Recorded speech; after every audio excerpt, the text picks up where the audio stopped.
네, 여러분 반갑습니다. 오재록입니다. 시간이 많이 지체됐으니까 예정된 시간보다 짧게 하겠습니다. 그래서 슬라이드가 좀 많기 때문에 과감하게 넘어가는 쪽으로 하겠습니다. 지식재산 심판의 공정성 제고 방안인데요.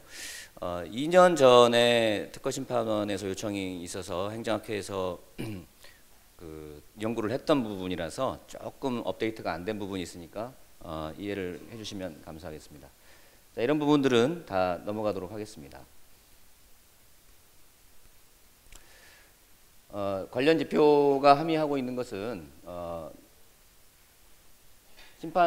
특허심판 청구 건수가 증가하고 있고 심판사건 인용률은 50% 정도를 상회하고 있고 무효심판제도는 이렇게 변천을 해왔습니다.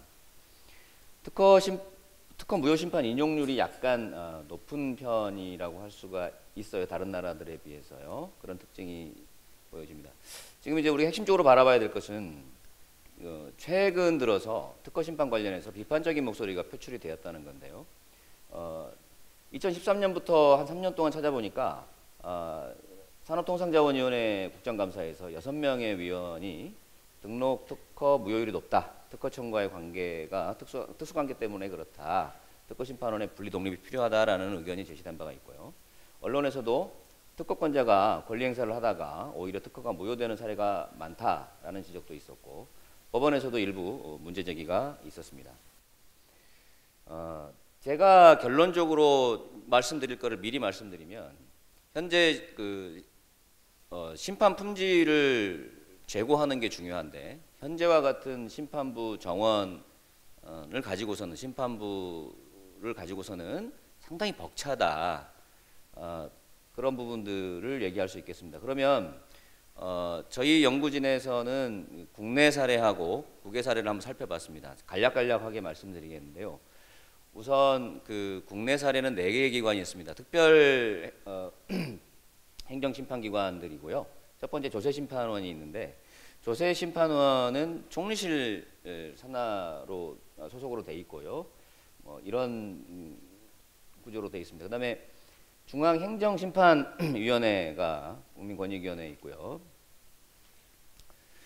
품종보호심판위원회, 중앙해양안전심판원 이렇게 4개를 저희가 살펴봤는데 이 중에서 좀 비교 가치가 있는 곳은 조세심판원이 아닌가 생각이 들었습니다.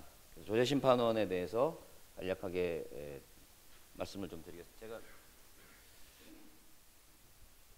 안 보여가지고.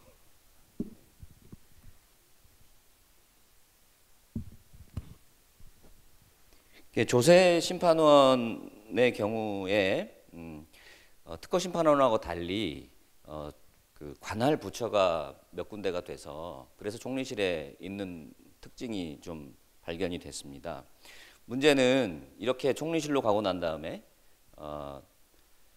국세청과 인사교류에 있어서 좀 어려움이 있고 전문 관할 영역에서 전문성을 확보하기가 상당히 어려운 애로점들이 발생했다는 것들이 저희가 발견한 부분입니다. 구조적으로 기능을 분리하더라도 전문성을 고려할 경우에 상당히 어려운 부분이 있다. 미국과 IP5 중에서는 우리나라 빼고 IP4에 대해서 간략간략 살펴봤습니다. 미국을 살펴봤고 유럽연합을 살펴봤고 일본, 중국 이렇게 다 살펴봤습니다.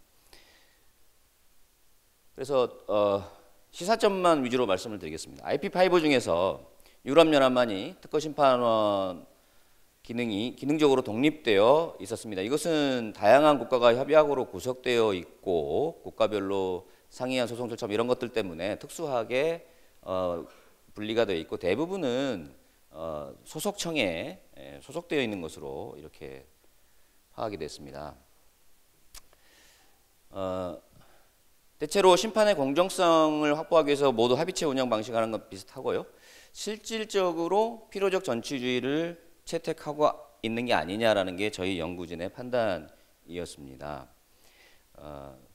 그래서 서구의 방식보다는 한국은 조금 다른 특징도 있는데 한국의 가장 특징적인 부분은 특허 심판원 업무에 있어서 심판장이나 심판관의 업무가 상당히 과중한 편이다. 이래서는 심판 품질 제고가 상당히 구조적으로 어렵지 않겠는가, 이런 생각을 저희가 하게 됐습니다. 특히 이 특허 판단에 있어서 기술적 전문성이 무엇보다 중요하다는 점을 저희가 생각하게 됐습니다. 왜냐하면 미국도 그렇고 유럽도 그렇고 우리와 달리 그 특허에 대해서 판단하시는 분들이 기술 전문성에 대해서 더 강조돼서 선발되고 심판관 자격을 가지고 이런 특징들을 발견했습니다. 그래서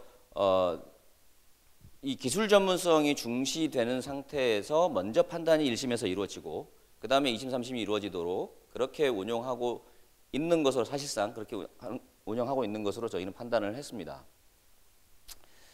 그래서 종합적으로 국내외 사례를 말씀을 드리면 국내 사례 중에 참고할 만한 가치가 있는 기관은 조세심판원이 유일한데,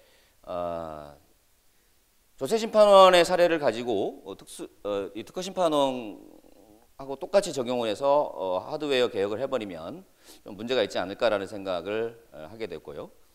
최근 주요국 사례에 대한 그 사실 오인이나 법리 오해 등도 좀 있지 않은가, 뭐 저희가 아주 전문가는 아닙니다만은 살짝 그런 생각이 좀 들었고요. 그래서 이 부분에 대해서는 기관 독립보다는 심판관 독립에 방점을 두는 것이 필요하지 않겠는가라는 생각을 했습니다.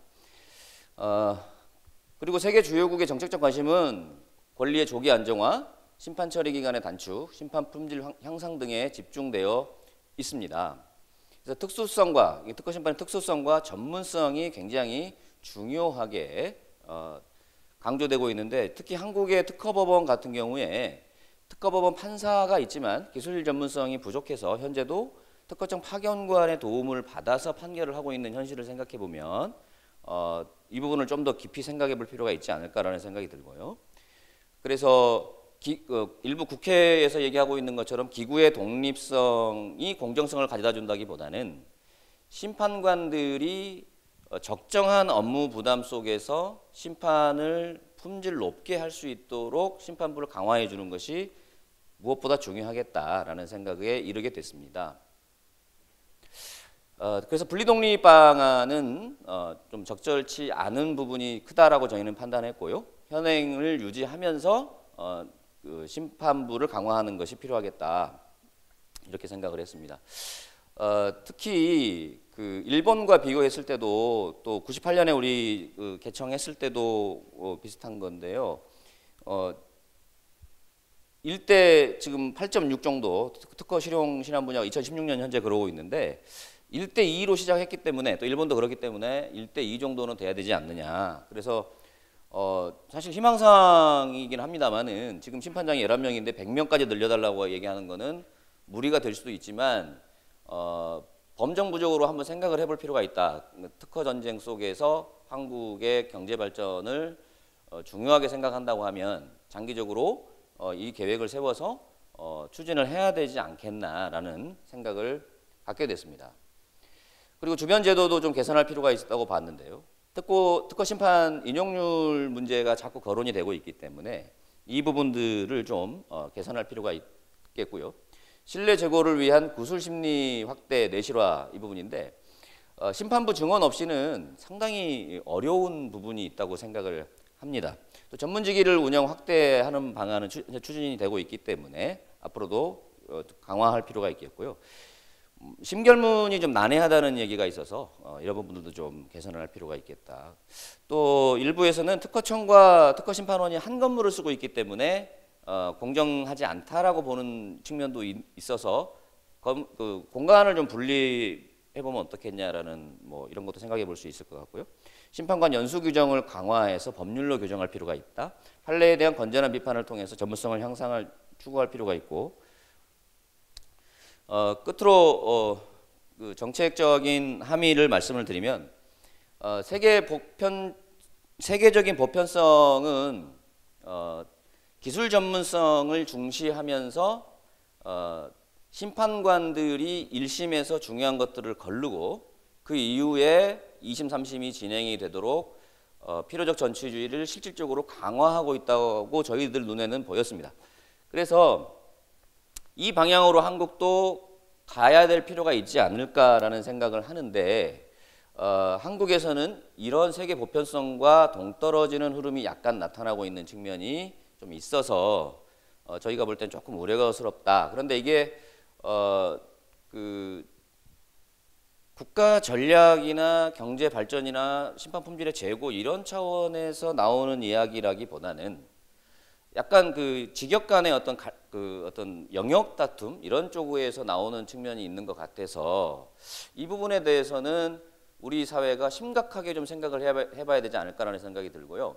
만일 이 부분에 대해서 그 법조계 쪽에서도 관심이 많다면 기술 전문성을 가진 법관들이 많이 배출될 수 있도록 그렇게 먼저 토양을 쌓아놓고 그런 다음에 이렇게 하면 변화를 주면은 그건 가능하겠지만 지금 당장은 아까도 말씀드렸지만 파견관의 도움 없이 혼자서 독립적으로 기술 전문성을 갖기가 어려운 현실이기 때문에 그런 상황들을 생각한다고 하면 좀 신중하게 생각할 필요가 있지 않을까 그런 생각이 듭니다. 아까도 말씀드렸다시피 심판부 증언인데 이게 중요한데 이거는 지금 현재 그 국가지식전략위원회도 있고 위에 산업통상자원부도 있지만 과거 이제 지난 정부에서 했던 것들을 행태를 보면 그런 정도 가지고는 좀 한계가 있지 않을까. 그래서 좀 힘을 좀 확실하게 실어주면서 적어도 총리 과제 혹은 대통령 과제로 좀 이렇게 내일 정상회담도 다 하고 이제 더 좋아지면 좀 이렇게 관심을 가지고 이 부분에 대해서 좀 깊이 있게 논의도 하고 힘을 좀 실어주고 뭔가 좀 조직 개편도 좀 필요한 부분이 있다 그러면 하고 그렇게 해서 지식재산 거버넌스 전체를 재검토하고 지난 정부에서 상당히 유명무실해졌던 부분들을 새로 좀 세워줄 필요가 있지 않을까. 그래서 이런 자리가 중요한 계기가 되지 않을까 이런 생각을 합니다. 이 정도로 마치겠습니다. 네, 감사합니다. 네, 감사합니다.